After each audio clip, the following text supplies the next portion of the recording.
Imagina un Dios que, antes de la fundación del mundo, tejió el destino de cada alma. Para unos pocos, tejió un hilo de oro que los lleva irresistiblemente al cielo. Pero para la inmensa mayoría de la humanidad, tejió con una sonrisa fría un hilo negro que los arrastra, sin ninguna posibilidad de elección, a una eternidad de tortura en el infierno. Este no es el diablo, esta es la imagen de Dios a la que la lógica implacable del calvinismo te obliga a llegar. ¿Qué tal? Soy el padre Daniel, y hoy mi corazón arde con un celo santo y una tristeza profunda. Hoy vamos a poner en el banquillo de los acusados, no a una persona, sino a una idea. Una idea que, en mi opinión, es una de las caricaturas más monstruosas y blasfemas de Dios que jamás se haya inventado, la doctrina calvinista de la doble predestinación. Hoy vamos a desmantelar esta pesadilla teológica, no con mi opinión, sino con la espada de doble filo de la palabra de Dios, exponiendo 5 versículos que la teología reformada tiene que ignorar. Torcer o explicar con acrobacias intelectuales para que su sistema no se pulverice. Antes de que entremos en esta batalla por el verdadero rostro de Dios, te pido 2 cosas ahora mismo. Primero, dale me gusta a este video para que la verdad sobre el amor universal de Dios llegue a más almas confundidas. Y segundo, compártelo. Compártelo con ese amigo, a menudo joven e intelectual, que ha sido seducido por la lógica fría y oscura de esta doctrina. Ayúdame a mostrarle el rostro del verdadero Padre que reveló Jesucristo. Para ser justos, entendamos de dónde viene esta idea. El calvinismo es un sistema teológico conocido por su acrónimo en inglés, TULIP. Se basa en una verdad, la soberanía absoluta de Dios, pero lleva esta verdad a un extremo tan radical que deforma el rostro de Dios. Enseña la depravación total. El hombre no puede hacer nada para salvarse. La elección incondicional. Dios elige a quién salvar sin mirar sus méritos. La idea de que Cristo no murió en la cruz por toda la humanidad, sino únicamente por los elegidos.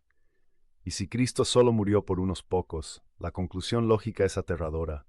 Dios creó activamente a miles de millones de personas sin ninguna posibilidad de salvación, destinadas desde el principio a la condenación eterna para manifestar su justicia.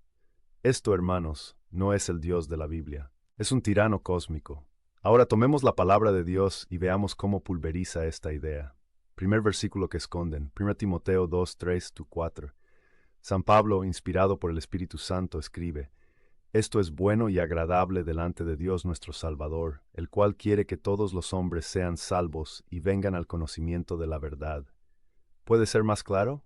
No dice algunos hombres, no dice ciertos tipos de hombres, como intentan torcerlo algunos teólogos reformados. Dice todos. La voluntad salvífica de Dios es universal. El calvinismo te presenta a un Dios cuya voluntad es salvar solo a unos pocos. La Biblia te presenta a un Padre cuyo corazón anhela la salvación de todos. Segundo versículo que ignoran, 2 Pedro 3, 9. San Pedro, el primer papa, nos habla del fin de los tiempos y de la paciencia de Dios, y nos dice por qué es paciente. El Señor es paciente para con nosotros, no queriendo que ninguno perezca, sino que todos procedan al arrepentimiento.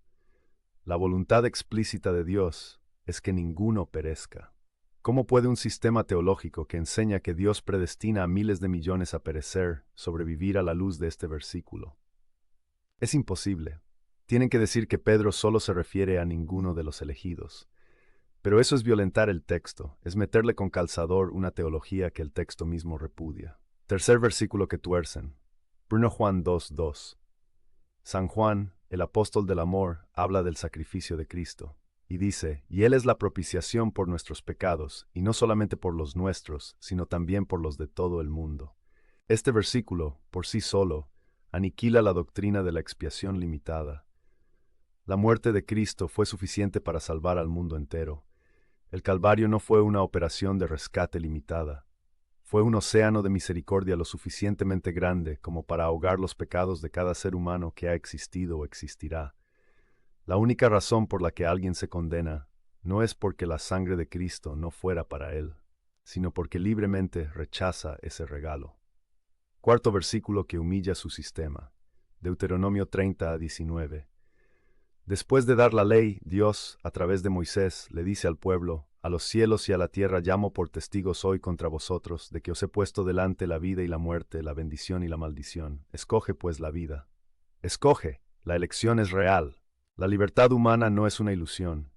Dios nos trata como a hijos, no como a marionetas. Nos presenta una elección genuina.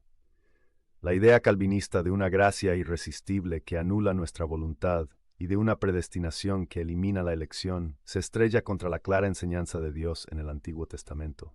Y aquí llegamos al clímax, a la diferencia de corazón entre el Dios del calvinismo y el Dios de la Iglesia Católica. El Dios del calvinismo es un titiritero cósmico, un ingeniero que programa a unos robots para la gloria y a otros para el horno. Es un Dios de una soberanía fría, lógica, implacable y monstruosa. El Dios revelado por Jesucristo, el Dios de la fe católica, es un amante. Es el padre del hijo pródigo que respeta la libertad de su hijo para irse y que espera cada día en el camino, con el corazón roto, anhelando su regreso. Es el buen pastor que deja a las 99 para buscar a la oveja perdida, no solo a la oveja elegida. La fe católica mantiene en una tensión misteriosa y hermosa dos verdades: la soberanía absoluta de la gracia de Dios y la realidad de la libertad humana para aceptarla o rechazarla. En conclusión, ¿Dios creó el mal? Jamás. El mal es la ausencia de bien, una elección libre de sus criaturas, angélicas y humanas, que Él, en su misteriosa providencia, permite. ¿Predestina Dios a alguien al infierno? Jamás. Eso sería una blasfemia contra su misma naturaleza, que es amor. Como dice el Catecismo, Dios no predestina a nadie al infierno. Para que eso suceda es necesaria una aversión voluntaria a Dios, un pecado mortal, y persistir en él hasta el final. La teología calvinista, en su intento de exaltar la soberanía de Dios, sin quererlo, ha creado una caricatura, un monstruo. Y esta es mi advertencia a quienes se sienten atraídos por ella: huyan. Huyan de la sombra de ese Dios titiritero y corran a los brazos abiertos del Padre de la Misericordia. Y mi llamado a los católicos: den gracias. Den gracias todos los días porque nuestra fe nos ha revelado el verdadero rostro de Dios. Si esta defensa del amor universal y misericordioso de Dios ha conmovido tu corazón, no te pierdas el video que aparece ahora en pantalla. Sobre la